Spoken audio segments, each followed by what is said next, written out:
હાલો મિત્રો, કેમ છો? મજામાં?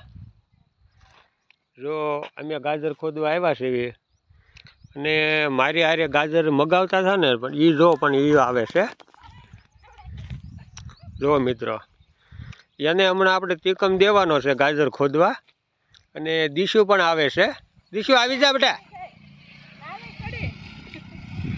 જો મિત્રો, આની પાસે આજ ગાજર ખોદાવા છે, પછી આપણે જોવી છે કે આવડતા પણ નથી ખોદતા. ખબર હમણાં કેવા ખોડો, હમણાં ટીકમ હાથમાં આપીને પછી ખબર પડે. જો અમારે ડીશું પણ આવી છે. અમારે આ લોકોને તો શું છે, બધું આવડે, ગાજર ખોદતા આવડે,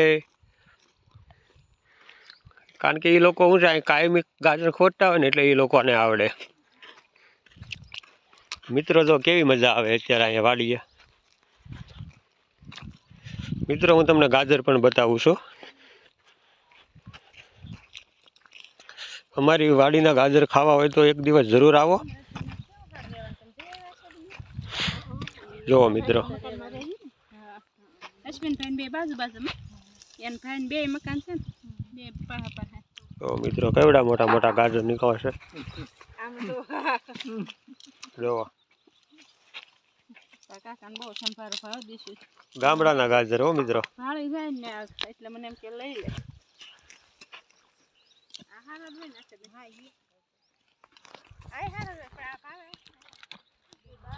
જોયું ને મિત્રો, હું આગળના બ્લોકમાં નહોતો કહેતો કેવી મજા છે ગામડે.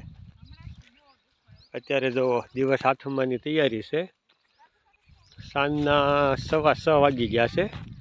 હમણાં સૂરજ દાદા આથમી જશે, અને હવે ધીરે ધીરે ગરમીનું પ્રમાણ પણ ઘણું બધું ઓછું થઈ ગયું છે. તો હવે જે પછી ઠંડો પવન જે આવે ને, એની આનંદ જ કંઈક અલગ છે મિત્રો. આ વાડી છોડીને હવે સુરત જવું કેમ થાય, પણ જવું તો પડશે. એમાં તો કાંઈ હાલ છે નહીં, કારણ કે બધી વસ્તુ તૈયાર કરી દીધી. છેલ્લે એક ગાજર ખોદવાના બાકી હતા, સુરત સંભારો બનાવવા માટે લઈ જવાના છે. તમારે કોઈને ગાજર ખાવા હોય તો મને કહેજો, મને એક ફોન કરજો, હું તમારા ઘર સુધી આપી જઈશ. જો મિત્રો, ચાલો આવજો.